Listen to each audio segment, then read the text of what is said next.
Good morning बच्चों।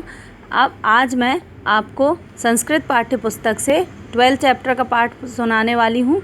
इसकी कहानी का शीर्षक है ब्राह्मणस्य भाग्य। इसके पहले हमने पढ़ा था, इसकी कहानी का भाग पढ़ा था, जिसका शीर्षक था क्या है, विश्वसनीय, मतलब विश्वसनीय कौन।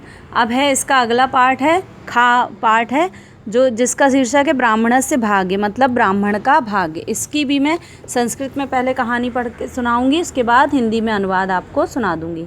अन्य दिवसे, मतलब दूसरे दिन, ब्राह्मणः पुनः भोजनम आनेतुम आगच्छत्, परंतु दुर्भाग्येण किंचित अपि न अलभत।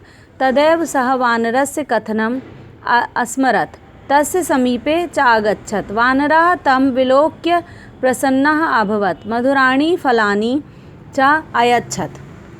ब्राह्मणः अचिन्तयत् व्याघ्रस्य परीक्षा अपि करणीयः, अतः सः पर्वतस्य गुहायां प्रविशत्। व्याघ्रः तं दृष्ट्वा हर्षितः अभवत्, तं च केचित् स्वर्णाभूषणानि अयच्छत्। ब्राह्मणः आभूषणानि विक्रेतुं स्वर्णकारस्य समीपे अगच्छत्। सः स्वर्णकारः तानि दृष्ट्वा चकितः अभूत्, अचिन्तयत् च, एतानि तु राजपुत्रस्य सन्ति।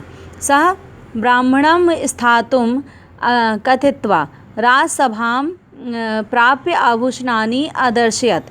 राजा अपृच्छत्, एतानि तु मम मृतपुत्रस्य सन्ति, तव समीपे कथं? स्वर्णकारः उत्तरत्, एकः ब्राह्मणः मम समीपे विक्रेतुम् आनयत्। मया मन्यते यत् सः एव राजपुत्रस्य घातकः अस्ति।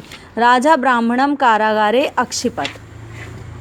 सः ब्राह्मणः दुःखी भूत्वा सर्पम् अस्मरत्। क्षणान्तरे सर्पः तत्र गतः। ब्राह्मणस्य वार्तां श्रुत्वा उपायम् अवदत्, अहं प्रसादे राज्ञीं दशामि। वैद्याः तस्याः उपचारे सफलाः न भविष्यन्ति, केवलं तव स्पर्शेणैव सा विषमुक्ता स्यात्। सर्पः प्रसादे प्रविश्य राज्ञी दशति। वैद्याः तस्याः उपचारे असमर्थाः अभवन्। ब्राह्मणः अधिकारिणः निवेदयत्, अहं तस्याः उपचारे समर्थः अस्मि। अधिकारिणः तं नीत्वा राज्ञः समक्षे अगच्छन्। राजाज्ञया ब्राह्मणः राज्ञीम् अस्पृशत्, सा च विस्मुक्ता जाता। राजा अतीव प्रसन्नः अभवत्। राजा ब्राह्मणस्य सत्कारम् अकरोत्। ब्राह्मणः तं सर्पवानरव्याघ्रस्य अनुभवं वदित्वा सर्वमेव सत्यम् अवदत्। सः राजा ब्राह्मणं विपुलं धनं दत्त्वा गृहं प्रेषितः। असत्यवादी स्वर्णकारं च कारागारे अक्षिपत्। अब मैं इसका हिंदी में अनुवाद आपको करके सुना देती हूँ। दूसरे दिन ब्राह्मण पुनः भोजन लाने के लिए गया, परंतु दुर्भाग्य से कुछ भी नहीं मिला। तभी उसे बंदर का कथन याद आया और वह उसके पास गया। बंदर उसे देखकर प्रसन्न हुआ और उसे मीठे मीठे फल दिए। ब्राह्मण ने सोचा बाघ की भी परीक्षा करनी चाहिए, अतः उसने पर्वत की गुफा में प्रवेश किया। बाघ भी उसे देखकर बहुत प्रसन्न हुआ और उसे कुछ सोने के आभूषण दिए। ब्राह्मण उन स्वर्ण आभूषणों को बेचने के लिए सुनार के पास गया। वह सुनार उनको देखकर हैरान हो गया और सोचने लगा, ये तो राजकुमार के हैं। उसने ब्राह्मण को वहीं बैठने को कहकर राजसभा में जाकर आभूषण दिखाए।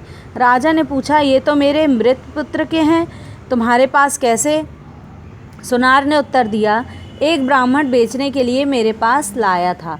मेरे द्वारा माना